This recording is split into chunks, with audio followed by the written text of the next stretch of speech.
Yes, it is time. The Godzilla Minus Zero trailer is out now, or at least the teaser trailer. So, without further ado, let's just get right into it.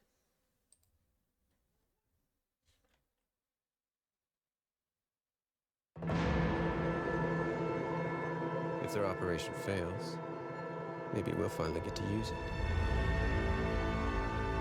Oh, Abort third drop. Repeat. Abort third drop. okay. Yeah, I remember that.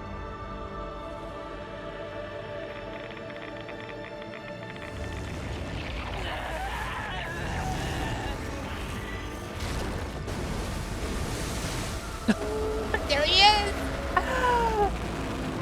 Oh my goodness! Yes!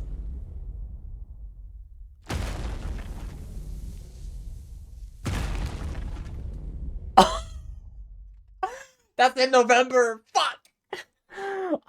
I know my ass is gonna be busy in November, but no, I'm gonna try to make it out. I watched it on I watched the first Godzilla. Okay, so okay. Okay, I gotta compose myself. I gotta compose myself. So, oh my god, Zilla. I am so hyped for this. A bit of history with me and Godzilla. Much like Ace Combat, I have the reactions for both Godzilla Minus One and Ace Combat, Eight Wings of Thief in the descriptions. I love Godzilla. Godzilla is one of my favorite movie franchises of all time. I remember vividly so well the night I was introduced properly to Godzilla. Like, yeah, unfortunately, I also watched the Matthew Broderick Godzilla, or Zilla, however you want to call him. In my opinion, his name is Zilla, so sorry. And I remember one night I was in the living room, or the family room, or whichever room I was in. But basically I was minding my own business, just sitting there playing video games, whatever I was doing. And then my dad calls me into the other room. He asked me to sit with him, and I sat with him and I watched this classic film. It was on AMC. It was dark. It was stormy. It was clearly everything that I'm seeing right now is okay. It looks like a village in the middle of a bad thunderstorm. And I didn't know what to make of it. And he didn't say anything. He just told me to watch it. And then the moment came. The building started shaking and rumbling, and everyone was screaming like, "Oh my god, there's an earthquake, whatever." And then I heard Godzilla's roar, and I'm like, "Is this a Godzilla film?" And he said, "Yep, this is the first Godzilla film." Now, it's actually Godzilla, I believe Godzilla 1956, with Raymond Burr as Steve Martin. Not the comedian Steve Martin, as the reporter Steve Martin. He was also in Godzilla Returns in 1982.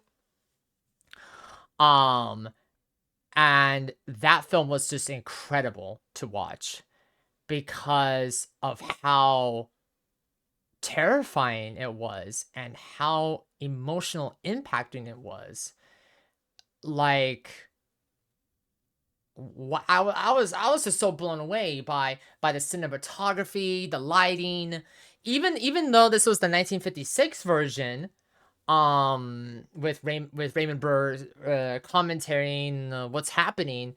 It was just so in awe of watching this man in a quote unquote rubber suit. I know they didn't use a rubber suit in 1954 and 1956. This was a completely different material way back then. And just watching Godzilla destroy the power lines and going through Tokyo, destroying the buildings and just causing untold damage, just chaos and damage. The fires in the background, and the mother and her children comforting each other, telling and the mother telling her children that they were going to see their father again, and then hearing Raymond Burr's character saying, "Now Tokyo has no defense." It was just like, oh my god. And he just know he just sold that. I was just like, oh my god, is this a horror film? Is this a horror film? Because if this is a horror film, they did a fantastic job with this film.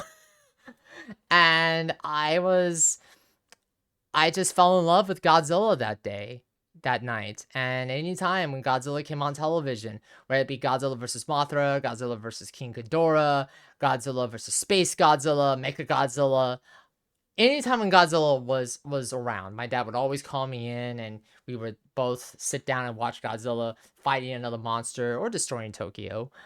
And you know, I didn't play the video games, unfortunately. I did play one of the arcade fighting games for the YouTube channel, but I took it down as a part of a restructure, and just because I want to give the fighting genre games its proper due, and not just, you know, play one character and that's it, or whatever game I'm, you know, currently playing as. But yes, I digress. So fast forwarding it to I don't know, what was it, 2012, 2013, I started hearing rumblings of Legendary Pictures wanting to do Godzilla. And I'm just like, oh, okay. Okay, I know they did Pacific Rim, but calm down. Calm down. Calm down, okay? And yeah, I love Pacific Rim, the first one. But it was much like my thoughts on the Silent Hill 2 remake. I basically said, put up or shut up, Legendary Pictures. Either you do this right or you don't do it at all. And then I saw, you know, the teasers and the news coverage surround, you know, the discussions, right? This idea of a monsterverse, and I'm like, oh, okay, calm down. Calm down, Legendary Pictures. You're aiming a little bit too high, right? This was at a time where everybody was doing a verse, right? The MCU, and I'm like, well, what's going on here? Why is everyone doing their own cinematic universe? What the heck? I think the MonsterVerse and the MCU are probably the only two ones that are left from that era, to be honest. And you know, there was the teaser trailer drop for Godzilla 2014, and everyone remembers that, right? The websites and the decryptions, and this what was it, this augmented reality thing where everyone's trying to dig through, like, okay, what's going on here, who's Monarch, what are these an organization that tracks monsters, what is this, right? And then I had the pleasure of watching, actually, Godzilla 2014 was my very first IMAX film. And, you know, like, my mom didn't, my late mom didn't really care for, but she wanted to come with us to you know, to get out of the house. But she enjoyed it, but I think me and my dad enjoyed it the most because we were massive Godzilla fans. We loved every moment when Godzilla appeared on screen. When he properly appeared on screen, Legendary Pictures, the director of Rogue One, I forgot his name, that guy, when he actually appeared, watching him, like, trying to go through San Francisco Bay, and my dad leaned over, and he kind of told me as a jest that Godzilla is enjoying himself because he's getting blown up again by the military, and I'm like, yeah, because for the longest time you never, I mean, that the military was involved, but Godzilla was always finding another monster, right?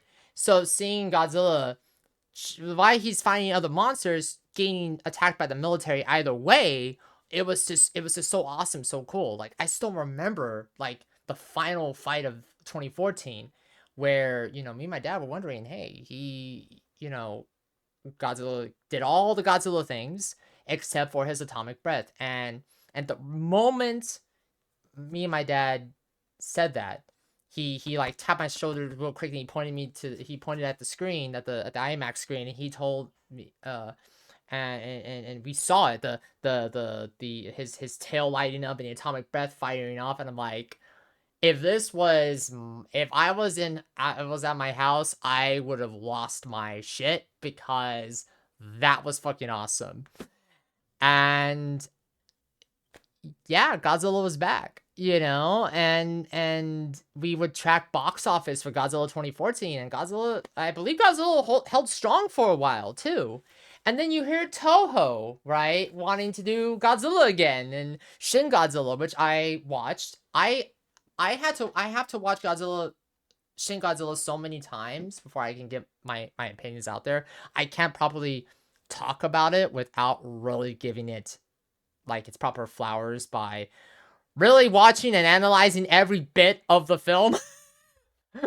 I mean, I did love the Lovecraftian Godzilla approach that the director did. I know this isn't Lovecraftian Godzilla, but you see all the found footage Godzilla involving Shin Godzilla and what could have been, his universal form, his angelic form, the human skeletons coming out of his tail with the face at the end of it, and people were wild theories that the scientists that disappeared, and mind you, it's you were about to say next. It's like, okay. First of all, spoiler alert. Second of all, what? Yeah, it's just like, wait, what? And I can't properly tell you that because you have to watch these theories yourself around Shin Godzilla and speculations and what could have been. And I know they're trying to get Shin Godzilla 2 off the ground, but I haven't heard anything since. So, it is what it is, right? And then after Shin Godzilla, many years later, in 2023 or in early year of 2023, no, actually, no, I take that back. Around like 1 month, 2 months later, in 2023, my dad unexpectedly passed away. And like a month or so later, Godzilla Minus One, the teaser trailers for it, and I couldn't believe what I was seeing. An idea of a post-war Japan Godzilla, and I'm like, oh, okay, this is interesting. But something about that trailer, I was like, this is gonna be cinema,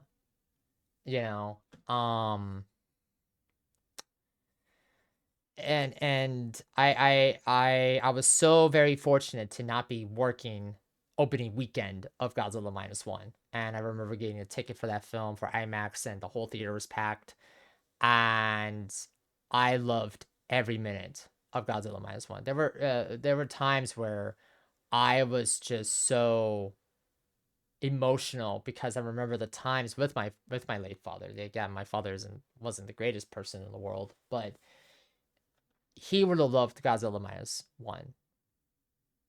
The director Yamazaki, the team behind this, it was such a beautiful film. The cinematography, the visual effects, the music score, the set pieces, the costume design, like, oh my god, it was beautiful. And then I was working when I heard that Godzilla Minus One got the Oscar nod, Academy Award Oscar nod for for VFX, and I couldn't believe it. I literally couldn't believe it. So I was just like, oh my god, is this really gonna happen? Is this really going to happen? Well, what we call are we gonna be calling Godzilla an Academy Award winning friend? Yes.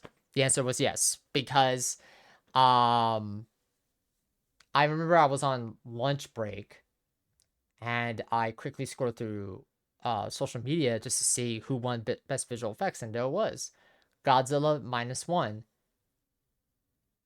And obviously, I was at work, so I couldn't be really emotional, but when I got home, I was crying because I was like, never in a million years would I suspect a monster film, Godzilla no less, the king of the monsters,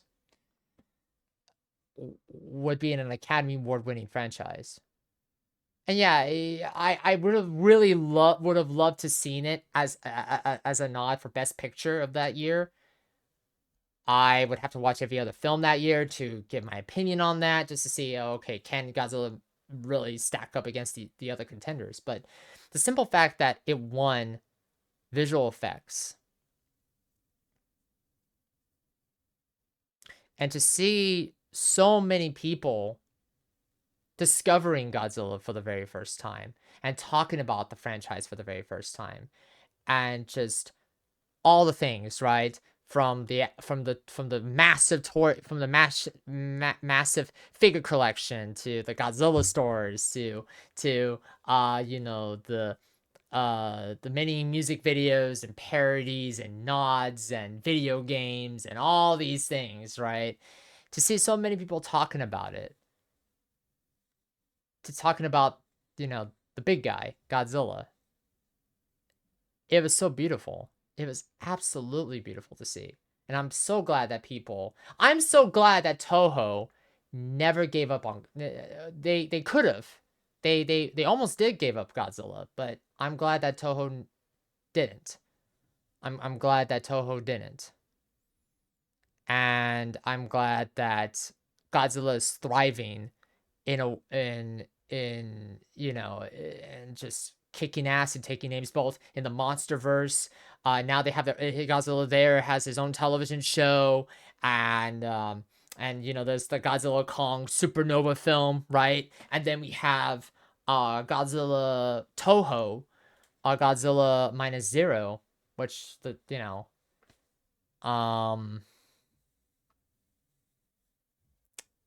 yeah, I I have no words. I absolutely have no words. I will be seeing this film. I will be talking about this film. I will probably do like an update review of Godzilla Minus One, just to keep it up to, just to give it up to date and whatnot. But yeah, let me know in your thoughts. What do you think of the trailer of Godzilla Minus Zero? I'm not gonna do an in-depth analysis. I'm sure there are plenty channels that have done that already by now. But I can't wait to see this film in theaters later this year. So to Takahashi and his team and everybody working on Minus Zero, you know, good luck, and can't wait to see the film.